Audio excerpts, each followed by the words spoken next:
promise on the show that we'll be having loads of excitement and, wonderful, interesting conversations for you this morning. And this next conversation is on the millennials. I mean, you, me, right? So yes, we're having another guest that will do justice to this topic, how you can survive as a millennial. And she's already here with us in the studio. Yes. But before that, the presenter has something to say. Yes, so we are actually in the spirit of celebrating the giants of Africa, the big 6-0, the big 60. The conversation with Tommy Wally, I really enjoyed, listening to it, breaking it down from the children, first of all, the way we treat our children determines our future. Now we're talking about millennials. That is essentially the next generation up. All right, surviving as a millennial in Nigeria. We're joined in the studio by Frances Melody. She is a very young, vibrant woman with, an amazing profile. She represented Benin Republic in the iTrains project single-handedly represented Benin Republic in the iTrains project in 2018.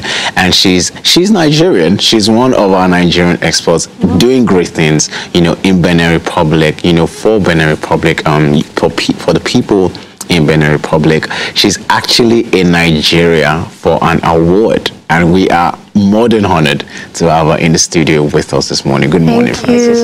Thank you. Good morning. I'm fine. How was your journey? How was your trip to Nigeria? It was fine, though the road was quite an experience.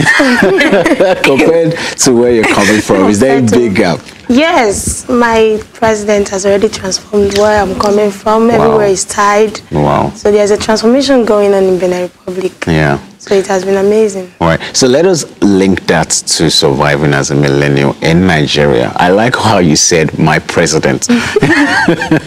My president has already transformed, So from your perspective, given your experience as a Nigerian diaspora in a different African country, what is your take on the millennial experience in Nigeria? Okay, thank you so much.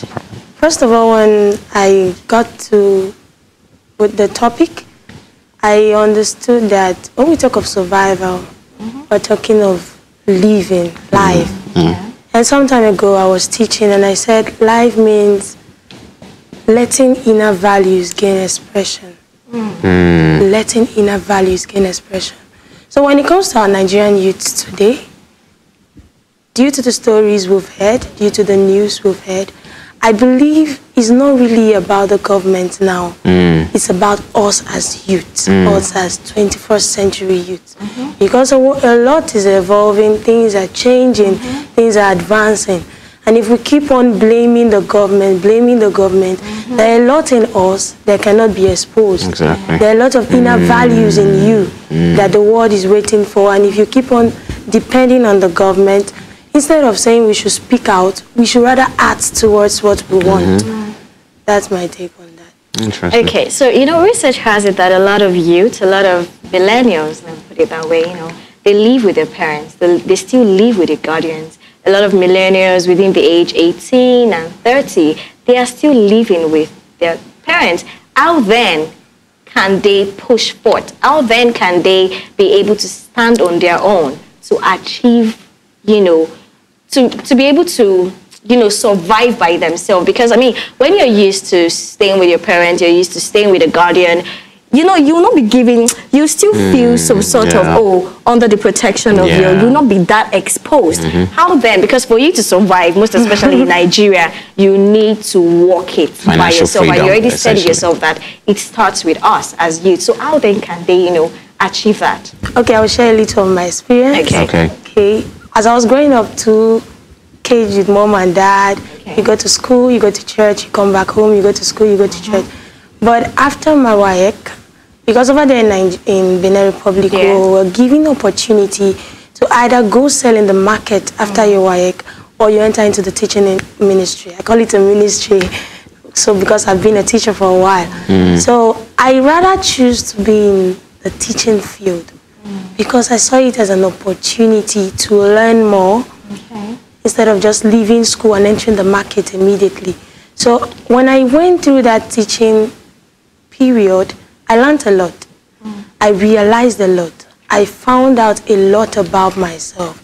I found out a lot of things I can do despite just coming out from the secondary school session, that period. So to my advice to Nigerian millennials today, 18, 13, yes, you are to be with your parents. That is a good thing. But as you are there, you need to also work out yourself. Some of us, we are too comfortable in our parents' house that we don't look forward to the future. There is a future outside where you are. Like a project I will soon launch, Life After School. There is a life after school. Yes, we are not exposed to that kind of life because our parents take care of everything. But I believe once you are out of secondary school, you are exposed to a different kind of world. And if you can use your time to find out yourself, find out who you are, even in your career, what you're going to do, it will help you to have a mindset of not just staying at home, but you can be at home and you can be doing things. All right, so my president, now let me talk about my president. My president has declared that Nigerian youths are lazy. Right, I want to, so I want to link this to the Twitter or essentially the social media behavior of millennials, right? There's something called Twitter activism. That's what it's called. Where when instead of going out to protest, we have a lot of millennials in their homes, in the comfort of their homes, protesting. And now, I say in the comfort of their homes, being aware of the impact, social media activism. Social media activism has, for instance, with the situation that went on in Libya with, their presidency and their government. It was social media that brought attention to that. So I'm not downplaying the role of social media. But, Nigerian youths are lazy, apparently, right? Is there any... well, apparently, according to him, Nigerian youths are lazy. Is there more, you as someone who has, you're living a life of impact, you're a teacher, you're doing amazing things in your community, in your country, Benin Republic. Is there a lot, or is staying from the keyboard and trying to make movements from your keyboard, is that enough, or should there be more? Okay, that Nigerian youths are lazy. To me, I don't believe that. Okay, because when it was out, a lot of people were protesting, a lot of people. But I believe if we could also take our time to work on ourselves. The reason why Buhari can say that is because he saw something. Right. So if we can also come back to reflect, why are Nigerian youths lazy? Because to me, I've learned a lot from Nigeria from afar. Right. Most of the people I follow are all Nigerians. We have John Obidi, we have Ediri Edewo. Most of them that I follow are from Nigeria. The exposure is here.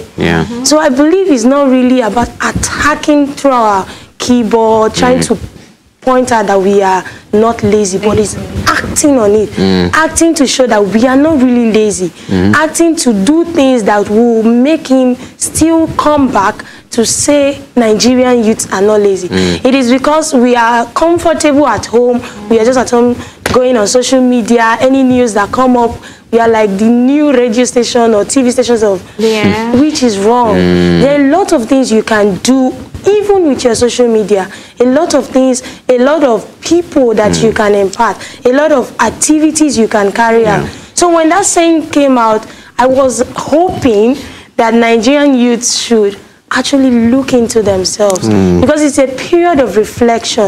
It's not really to come out and say, oh, my president say I'm a lazy youth. He's also my president. I'm a Nigerian. So it's not really a time for that, but to come back as youth, because we are the future. We are the future of Nigeria. So if we are getting angry at now and not looking towards the future, we will lose it. Exactly. So to me, it's not really about the keyboard, voicing out through the keyboard. You have to do more. You have to do more. All right. Okay, Okay, let's talk about the environment we live in, actually. Okay. Would you say that it's favorable for the millennials now to even want to strive? Because the environment, I believe, plays a vital role in the life of every youth. You would often realize that youths are particular about the environment you're living in. And I mean, our environment comprises of the natural resources, everything the nature economy has to offer. Now, would you say this is like, does it favor the millennials? Okay, I normally say your environment should not determine who you become. Interesting. Let me switch a bit. The Holy Bible says in Jeremiah 1 verse 5, he said, before you were born, you were formed, I knew you, and I ordained you prophets to nations. That means even where you find yourself does not determine who you become. You must be able to live outside where you find yourself. Where you find yourself is just like a preparation ground. It's just like a place that will help you to get to where you're going to. Like personally for me, over there in Benin Republic, we don't have opportunity to hear from people like this, to be tutored, to be shown the right way. So when I discovered it, I decided to start it. When I see something that will benefit them over there, I take it up. So it's not really about where you are. It's not really about your environment. It's about you, your mindset. Yield out usefulness. As a person, that's the title of my new book coming up. Yield out usefulness. It's a you mentality. It is not really about where you're coming from or where the environment where you find yourself. Even in the environment where you find yourself, you can actually do something to make yourself comfortable in that environment.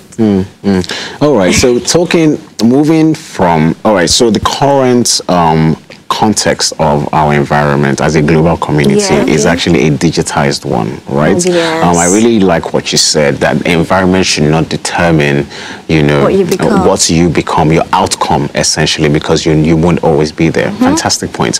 All right, so given the current nature of how digitized our environment is, how digitized our community and our society is, how can youth take advantage? You know, we're seeing people, you know, for instance, a case study, Mr. Easy's our first album sold out, you know, on online, individually, independently, you know, and there are other amazing, you know, talented young people as well doing amazing things on the internet. My question to you is, how can young people, how can Nigerian millennials make the best out of the technology in our society today? Okay. Thank you for the question. How can young people make the best out of technology? First of all, I would like to point out that to make the best out of it, they need to know more of it and know how it can be an advantage to them. Through the technology, through social media, through what technology has provided us with, we can even stay at home and make a nice video. There are a lot of things there are a lot of skills that we can learn as millennials using the technology. If we can start from there, when we learn those skills, learn more about technology, we can also maximize it to our own way of using it. Why do I say our own way of using it? Everybody is in the market, but everybody has a specific product he or she is selling. But we are in the same place. We can be using the same technology, but it will not really bring the same results to us. So we need to know how to use it, first of all, and maximize it to our own advantage. So that is what I can say. Let's talk about those living in the rural areas now. Because when we're talking about the millennials, we're trying to, it's all encompassing, right? We're talking about those even living in the rural areas that do not have access to these technologies we're talking about. What can be done? What is the way forward? Okay, to those that do not have access to this technology we're talking about, first of all, they can try to do something where they are, outside technology. You know, really, some people come out on technology, let me use social media, for example, to fake who they are not. True. So if you can start in where you are, there are always opportunities that are waiting, that it might not come now, it won't be now, but as time goes on, when those opportunities come, they are coming to check if they are results of things you've actually done before. So my advice to those in rural areas is to start where you are now. Anything that you know that can be productive, that can benefit those around you. Because we have a lot of skills. We have a lot of things that we can learn outside technology that we can learn. So if you're in the rural areas, make sure that the little you can, you do it well in that place you are, because opportunities are coming. And as those opportunities are coming, they are coming to see your records.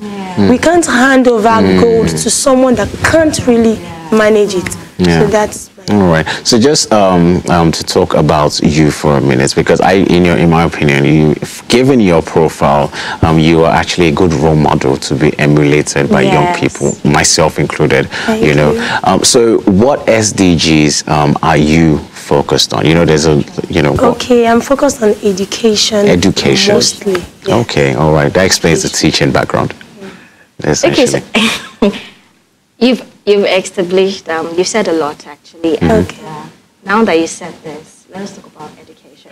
Because I know it plays, in fact, it is key, right? It is key. Now, for people in the rural areas who do not have education, right? Because I believe it is when you know something, it is when you know that, okay, I have value in it. I want to let it out. A lot of them just feel like, they've accepted the way, their lifestyle, right? The way of living, the way they were brought up, right? So how can they push forth, knowing fully well that some of them do not even have access to education, let alone technology? Okay, how can they push through? Well, first of all, I want to state that education does not necessarily mean when you go to school.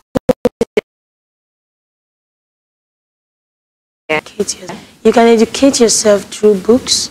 You can educate yourself through the lives of others. When you want something and you have in mind of not staying where you are or not being comfortable where you are, like in the rural areas. If you are young and you're in the rural area, but you still have this ambition, this passion, I want to make it in life, where will pay for you? All you need to do is master where you are. Because, for example, now when you come to Benin Republic and you call me out, I can easily say anything I want to say about Benin Republic. Though it is a small country after Badagry, it's a small country, I can easily boldly come out and say something about it. I can speak the language because that is where I am. So if they can educate themselves first, of where they are, where you are is very, very important. Your little beginning matters a lot. So it can pave way for them. Because for example, if anybody wants to come to Benin Republic for any program now, contact me first. October 9th, I'll be taking a program from here over there in Benin Republic, a brain power educational program for students that are leaving secondary school. It's a project I saw over here. And I thought of, why not? Why wouldn't those over there benefit? I did that. I went forward, make necessary procedures because I am conversant with where I am. I know where exactly I will go to and I will achieve results. So my advice is where you are now, make sure you master it very well because a time will come, it will pave way for you. Okay, Fantastic. So last question. No I don't know if you have any. No problem. We'll let you go. So now let's talk about youths or millennials that are living with their parents. I know you've already explained that, but you know, there is this contributing factor coming from parents themselves. Because I've seen parents who discourage their kids, who discourage their children, basically, from doing what they want to do, right? We've seen parents that choose their children's career for them. We've seen toxic parents that completely discourage children. And you know, the impact of a parent on the life of any child goes a long way. Yes, true. So I want you to, you know, advise parents out there, what can they do better, right? What can they do better to help their children survive in this dynamic world of ours? Okay, as you mentioned parents, I also mentioned when I started, yes, my parents didn't choose a field. They allowed us to choose. We're actually 5 in number. They allowed us to choose. But it got to a point, after my secondary school, senior work, and I entered into teaching, Yeah. And I started doing what I'm doing now. There were oppositions. Nobody is doing what you're doing in Benin Republic. So why do you want to continue? You will not go far. You're wasting your time. And I want to advise parents. Yes, now the present does not really determine the future. Because as time goes on, we will fall in some areas. Yeah. And it's important as parents to encourage us, no matter how little it is. Like coming over here to Lagos, wow, I know what I fought. Because my dad said, wow, you're going to. I said, I want to. It's like I'm stepping out. Yeah. And to be recognized, I want to go to my country today. And he said, okay. I received more than 23 missed calls before I got to where I was going to. Calling and calling. So I want parents to believe in their children. Believe in your children, no matter how little. That little belief, that little trust, that just little, no matter how little it is, it goes a long way. Fantastic. And also it falls back to the children. Do something that will make mom and dad to support you. Exactly. To support you. Exactly. Thank you very much for your time this morning. I just noticed your nail polish is green white. You say, like, Nigerian, I just want to say, as a media channel, High Impact Television, as a nation, we are proud of you and what you are doing in Benin Republic. We are wishing you good tidings on your award. Lady of Honor, am I right? Right, but wishing you good tidings and success moving forward. There you have it, Melody Francis discussing surviving as a millennial in Nigeria. She has opened out a lot, about what it is to be a young person in this age, in this country, and as a young person who is doing great things in Africa, Benin Republic, and Nigeria, we're glad to have had her in the studio.